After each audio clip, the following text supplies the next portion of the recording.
Protests in Kenya turn deadly as the opposition marks the Day of Rage. South Sudan tries power sharing as a peace formula. And a sports icon, a flamboyant personality, and a civil rights pioneer. A look back at the remarkable life of Muhammad Ali. Africa 54 starts right now. Good evening and welcome. I'm Vincent Makori. This is Africa 54. First to Kenya, where demonstrations turned deadly on Monday when at least one person was shot dead in the western city of Kisumu during a protest against the nation's election body. Hospital officials said 12 other people were admitted to the Jaramogi Oginga Odinga Hospital with bullet wounds. Police fired into the air to break up a crowd trying to march on the Kisumu office of the Independent Electoral and Boundaries Commission. Protesters accusing the commission of pro-government bias and demanding its members resign before elections in August next year blocked roads with burning tires in Kisumu and in Nairobi's Kibera slum. Demonstrators also marched in the city center, blocking traffic. Western ambassadors have accused the police of using excessive force and called for dialogue in a nation prone to political strife. For more on protests in Kisumu, John Oyua of the Standard Media joins me by phone from Kisumu. Welcome, John. Thank you. Yes. Now, first, this was supposed to be a peaceful demonstration. How did things end up being violent?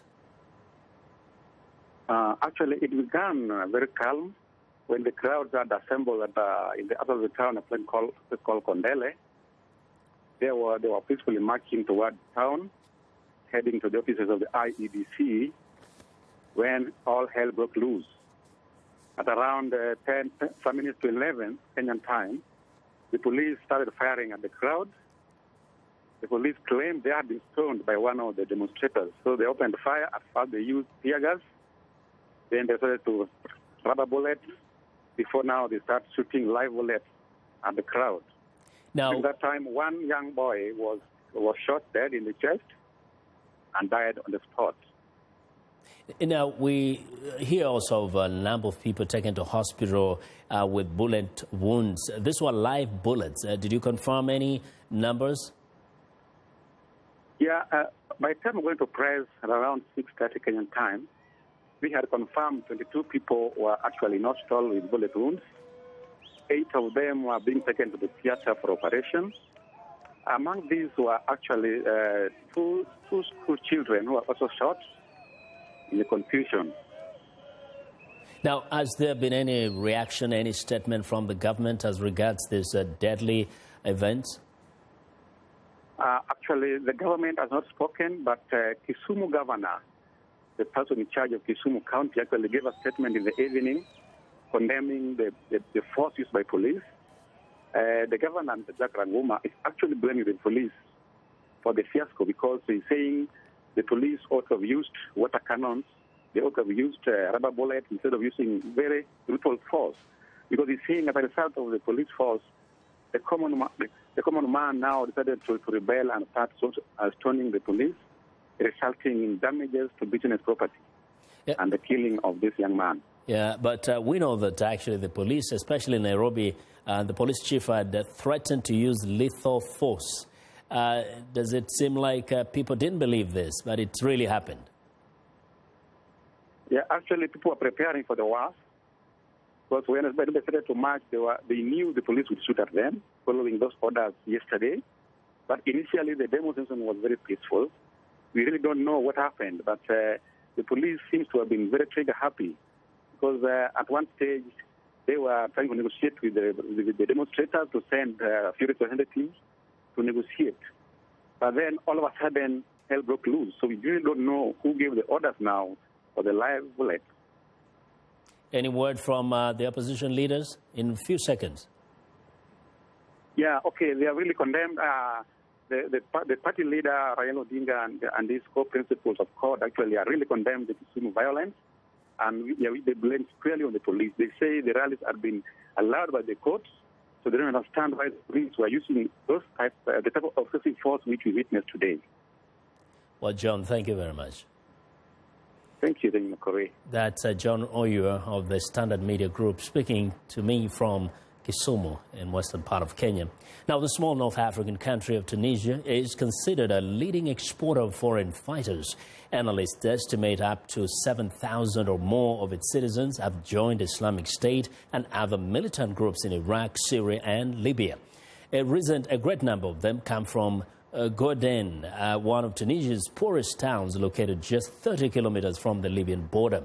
Lisa Bryant was there and has this report on a rising threat facing Tunisia's young democracy. These are tough times in Ben Guerdane. Tunisia's economic downturn, made worse by last year's terrorist attacks, means people have less money to buy goods imported or smuggled here from neighboring Libya. If there's no trade here, there's nothing. There's no agriculture, no industry. Trade is the only way people can make a living here. That trade ground to a halt a few weeks ago when Libya temporarily closed its borders to stop oil smuggling. The border has since reopened. Smuggled Libyan oil is back, but authorities are more worried about other cross-border traffic, smuggled weapons, and jihadist fighters. Tunisia closed its side of the border in March after dozens of Islamic State fighters crossed over from Libya to attack Ben Guerdane. The attack underscores growing fears that Libya's instability may spill over to Tunisia. We have families in this town whose young children are getting attracted to terrorism. I tell young people it's dangerous what they're doing. It won't take them anywhere.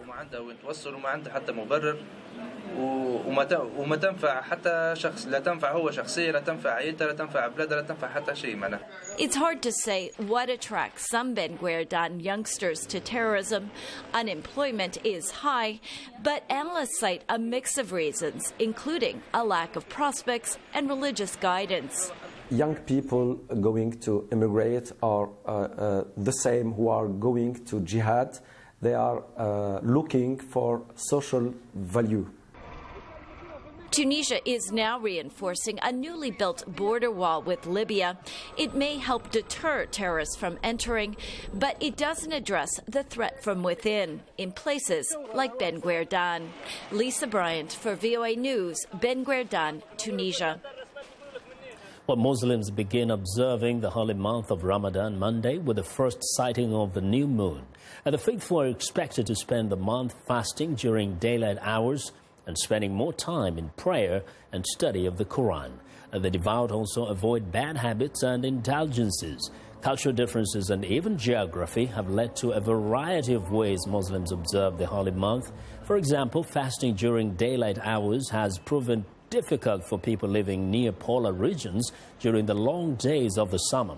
Muslim clerics have in the past few years issued fatwas allowing Muslims in various regions to follow the sunrise and sunset times of Mecca. While at the White House, U.S. President Barack Obama issued a statement of best wishes to Muslims around the world. Obama urged Americans to remember the millions of people whose lives have been displaced by conflict and struggle across the world. Well, we want to know what you think about Africa 54 and the stories we covered. Join the conversation on Facebook. The address is Africa 54. Well, check out our headlines 24/7 on voaafrica.com. Find me on Twitter at VOA Vincent Makori. Well, coming up, will South Sudan's power-sharing peace deal hold? Stay with us.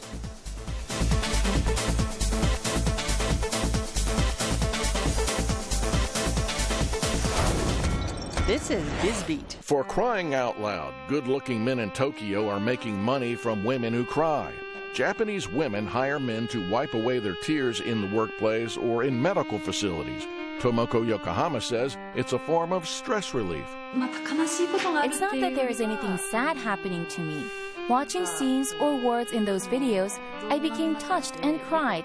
I feel refreshed now and my stress is gone. But you have to be trained and licensed to be an ikimeso, a combined word meaning attractive and crying. Ikimeso founder Hidefumi Yoshida. When humans cry, the frontal lobe of our brain is activated and serotonin is released, affecting specific nerves which can relieve stress. These trained professionals use a variety of methods to inspire women to cry, from visual aids to telling stories. How much does it cost to cry on a handsome man's shoulder? About $70 a session. From VOA's BizBeat, I'm Philip Alexio.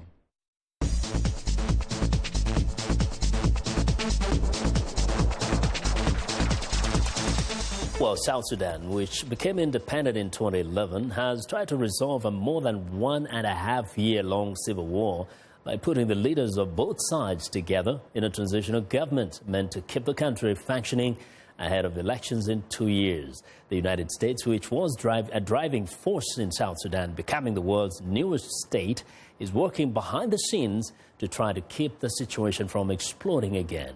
VOA's Jeffrey Young has details. Two men, South Sudanese political rivals who fought each other in a bloody civil war, now sit together again in the same government. And for now, the peace that ended 20 months of conflict is holding as the United States and others stand careful watch. President Salva Kiir, a member of the Dinka tribe, coexists with his first vice president, Riek Machar, a Nuer, as they did during South Sudan's first 2 years following its 2011 independence. One observer of the situation in South Sudan who has interviewed Machar is Foreign Policy magazine writer Siobhan O'Grady.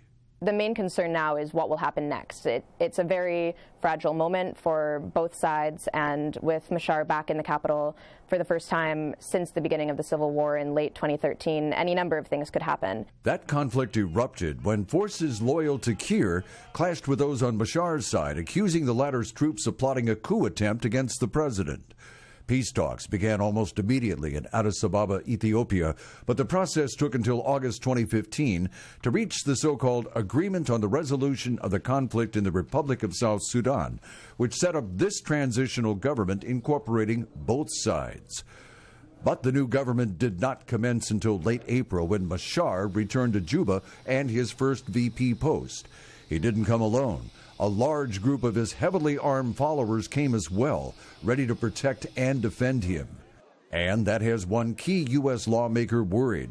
The House Committee on Foreign Affairs chairman, California Congressman Ed Royce, said recently that the two sides are confined in the capital and one miscommunication could spark an explosion.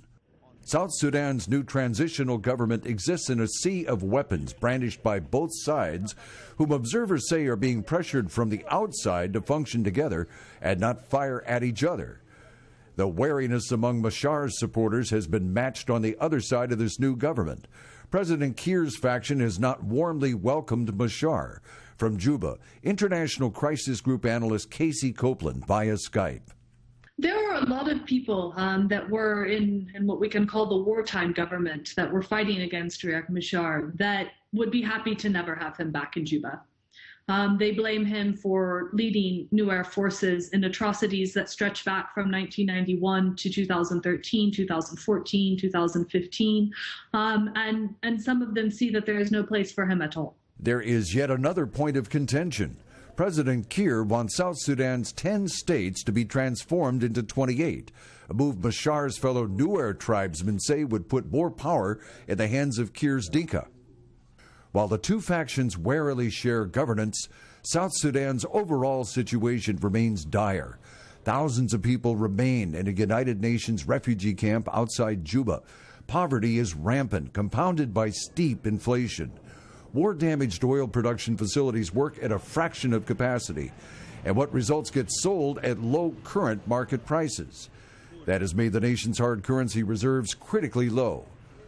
This transitional government is supposed to function until new presidential elections are held in 2018. But then, depending on whether Kiir and Machar each seek the presidency, things could once again fly apart. Again from Juba, ICG analyst Casey Copeland via Skype. I think we're quite likely that we will see this carry on for 2 years in some sort of relative peace, less conflict than we saw. But unless the question of secession can be resolved, we can go right back to where we were. Foreign Policy's Siobhan O'Grady says Machar told her that since the United States was so involved in creating an independent South Sudan, he says it is Washington's responsibility to clean up this mess. Well, Jeffrey Young now joins me in studio for more on the South Sudan fledgling peace. And they ended so well, saying that, they're going to clean up the mess, but then they're looking forward to the elections next year, not next year, actually the year after that. So what are you hearing from South Sudan in terms of what they're trying to do to prepare for that? It's interesting. We have two men who are obviously both strong personalities. They worked together for 2 years. In 2013, they flew apart. We saw a bloodbath take place, and now they're back together. What I heard from the analysts who cover South Sudan is that Riek Machar, at this point, his strategy is to be more presidential than Salva Kiir. He sees the elections. He wants to win the election. The bloodbath is over. Rather than use guns, now it's politics. Can he out-politic Kiir? Can he be more attractive to the electorate of South Sudan? And I think, from what the analysts say, this rings true. Now's the time for him to out-politic Salva Kiir and see if he can pull the presidency out from underneath him. Yeah. But the situation still remains very volatile because these two men actually have their armies. Each of them controls an army in Juba itself, and some of them, of course, in the outlying areas. How dangerous is this situation? U.S. Congressman Ed Royce nailed it on the head when he said, now both of them are confined in the capital, and there is the opportunity for a catastrophic explosion if there's a miscommunication. Yeah. If either side says or does something to set off the other, you're right, because there's so much weapons right there in the capital on both sides. The slightest little thing could set off an explosion. Mm-hmm. A few in South Sudan have blamed, say, the United States for not helping them to maintain the peace. How is that possible when the United States has worked so hard to help the country become independent? Well, Donald Booth, who is the special envoy for both Sudan and South Sudan, made it clear back in April to both sides that they had better sit down and govern together and govern constructively. He said, otherwise, here's what you're going to be facing. He talked about sanctions, and he talked about an arms embargo. Yeah. So in other words, they got to own the country, own the peace, and make it work. That's right. Yeah, because it's their country at the end of the day. It is. Yes. Well, Jeffrey, as always, great piece and great analysis. Thank you, sir. Thank you very much. Well, Jeffrey Young, Javier's senior investigative analyst. It's time now for a short break. Still to come on Africa 54. The world says goodbye to an American legend. We'll be right back.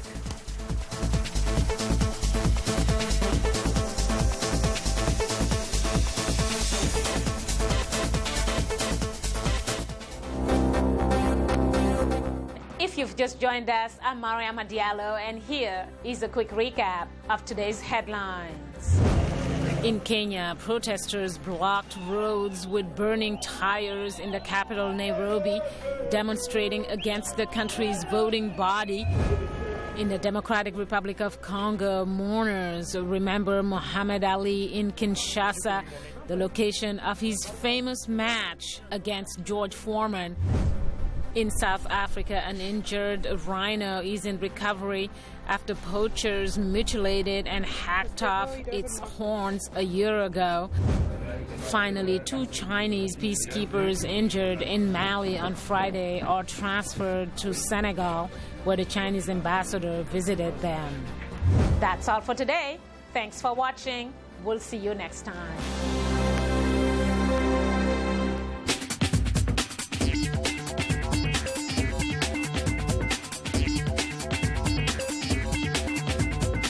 Welcome back to Africa 54. Here's what's trending.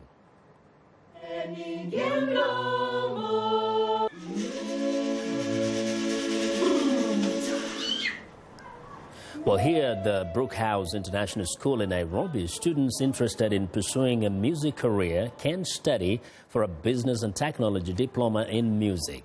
But across Kenya, music is no longer taught in primary schools and is only an elective in secondary school. Most children from poor families cannot afford private lessons. Now, thanks to a charity called Ghetto Classics, children from low-income neighborhoods can get free music lessons. They learn classical music but are also introduced to other genres. One participant says music has become a lifeline, especially when things get tough at home. Well, next up, space might be the final frontier. But at a show in The Hague, it's also the inspiration for a host of new designs to help us here on Earth. One company is showcasing a gadget that uses satellite tech to gather data on a vehicle's speed, location, and even if it's been involved in an accident. A similar device has been developed for bicycles. This means a bicyclist's route and movement can be monitored remotely. Another company helping farmers. Satellites are used to bounce signals off fields, which are then recorded by sensors on nearby drones. The reflected signals are affected by the soil's humidity, determining the levels of soil moisture in certain areas. Well, and finally, it's the spider that even the spider-phobic can love. Just a few millimeters long, this Australian peacock spider is dancing to attract a mate.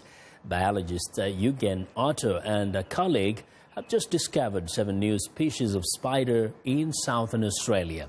Otto has been photographing the spider for many years, sharing his work on YouTube and Facebook in the hope of educating the public about the true nature of spiders. The newly discovered species of spiders pull out some incredible moves to fascinate the females. And that is what is trending today. Well, now, the body of legendary U.S. World Boxing Champion Muhammad Ali arrived back in his hometown of Louisville, Kentucky on Sunday. Ali died late Friday at the age of 74 of complications from Parkinson's disease.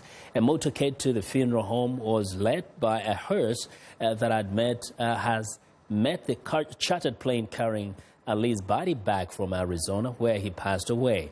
As his body was being flown back to his hometown, members of different faiths gathered at the Louisville Islamic Center to pay a tribute to the man who dubbed himself the greatest. I know you have left us to a journey of infinity, a realm that we don't know a lot about. But in the heart of my hearts, I know that you are smiling in paradise with the Prophet Muhammad, Jesus, Moses, and all the sacred ones, and jabbing at them with love. Well, Louisville will honor him with a procession through the city Friday, followed by a public function at a sports arena. Former U.S. President Bill Clinton is among the luminaries scheduled to deliver eulogies. Ali was born at Cassius Clay in Louisville in 1942, but changed it after he won the world heavyweight champion and embraced Islam. Now, Muhammad Ali was such a dominating Olympic and professional boxer and so admired that Sports Illustrated magazine named him Sportsman of the 20th Century. VOA's Calabab brings us the story of one of the most beloved and most controversial American athletes. This son of a Kentucky painter took up boxing after neighborhood bullies stole his bicycle.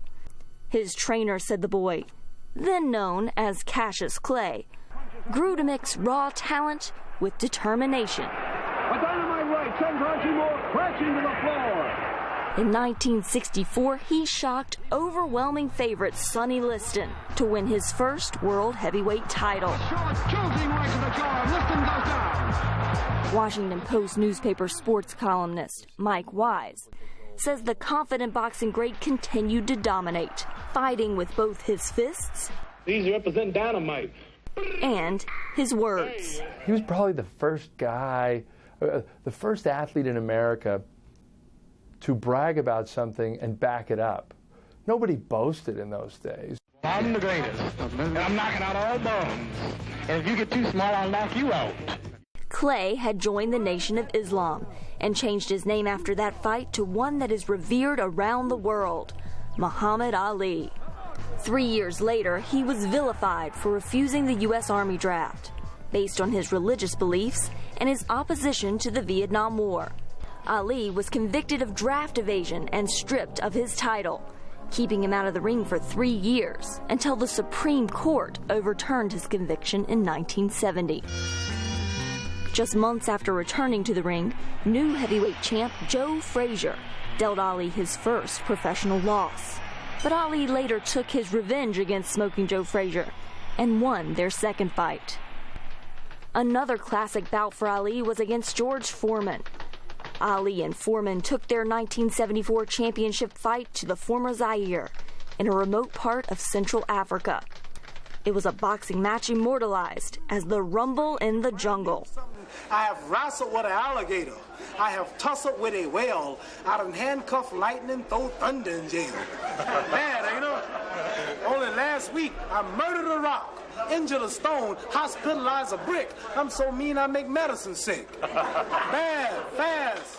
And for him to employ what people think still to this day is one of the most amazing strategies, act like you're tired, let the big guy punch himself out, and then all of a sudden galvanize yourself and find a way to knock him out in the 8th round, well, that was still probably the most triumphant moment in boxing history. Ali then met Frazier in their third and final clash. It was late 1975 in the Philippines, dubbed the Thrilla in Manila. Ali endured 14 brutal rounds and emerged victorious. The boxing legend's later years were plagued by Parkinson's disease, which he was diagnosed with in 1984. He could no longer float like a butterfly or sting like a bee, but his generosity and passion for humanity continued to inspire people around the world. Muhammad Ali was beloved. You know, there was a heart component that I don't think anybody will ever touch. Whether loved or hated, Muhammad Ali certainly made people feel. And that, perhaps even more than his boxing prowess, will be his lasting legacy. Carla Babb, VOA News, Washington. A true legend indeed. And that's our show for today. Now be sure to watch Africa 54 on our website at voaafrica.com for more news. Tune in to VOA's evening radio show, Africa News Tonight at 1800 UTC. And in the mornings to Daybreak Africa between 0300 and 0600 UTC Monday through Friday. Thanks a lot for watching. From all of us in Washington, have a good night.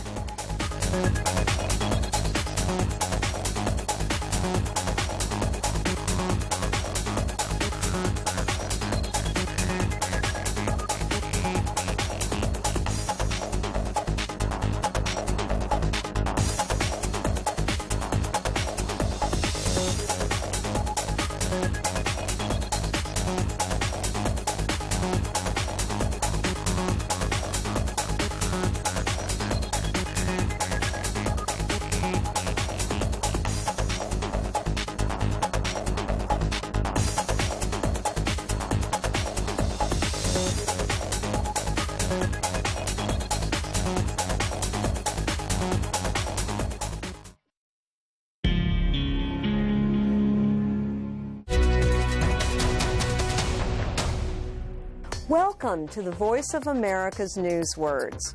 Does this word mean something good has happened? Unleashed.